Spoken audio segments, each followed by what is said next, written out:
పంటలు చేతికి వస్తూ ఉండటంతో వాటి కొనుగోళ్లకు రెడీ అయింది రాష్ట్ర ప్రభుత్వం. వడ్ల సేకరణ ఇప్పటికే కొన్ని జిల్లాల్లో మొదలైంది. ఇవాల్టి నుంచి మక్కల కొనుగోళ్లు ప్రారంభం కానున్నాయి. ఇక మంత్రి తుమ్మల చొరవతో ఈ నెల 21 నుంచి సీసీఐ ఆధ్వర్యంలో పత్తి కొనుగోళ్లు స్టార్ట్ కానున్నాయి.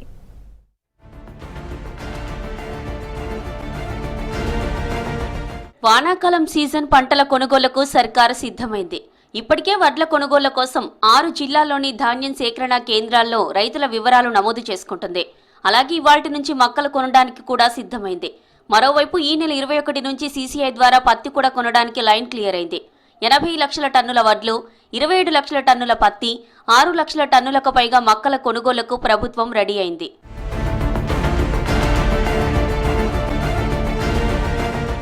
ఈ నెల 1 నుంచి నిజామాబాద్, కామారెడ్డి, నల్గొండ, సిరిసిల్ల, భువనగిరి, సిద్దిపేట జిల్లాల్లో వడ్ల కొనుగోలు షురూ అయ్యాయి. ఈ సీజన్లో 68 లక్షల ఎకరాల్లో వరి సాగు, 1.5 లక్షల టన్నుల ధాన్యం పండిందని, ఈ లెక్కన 80 లక్షల టన్నుల వరకు వడ్లు కొనాల్సి వస్తుందని అధికారులు అంచనా వేశారు. ఇందుకోసం ప్రభుత్వం 21,112 కోట్లు కేటాయించింది.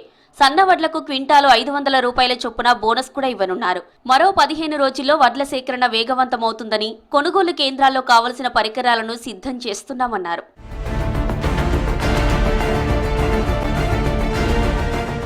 రాష్ట్రంలో ఈ వానాకాలంలో రైతులు 6.44 లక్షల ఎకరాల్లో మక్క సాగు చేశారు. ఈ పంట సెప్టెంబర్ 3వ వారం నుంచే మార్కెట్లోకి వచ్చింది. దీంతో ఇవాల్టి నుంచి మార్కెట్ ద్వారా కొనుగోలు చేయనుంది. కనీస మద్దతు ధర 2,400 రూపాయలుండగా మార్కెట్ ధర 1,800 నుంచి 2,000 మాత్రమే ఉంది. దీంతో మక్క రైతులంతా సర్కారు కేంద్రాల్లో అమ్మే అవకాశాలున్నాయి. మార్కెట్ 6 లక్షల టన్నుల మక్కలు కొనడానికి రెడీ అయింది.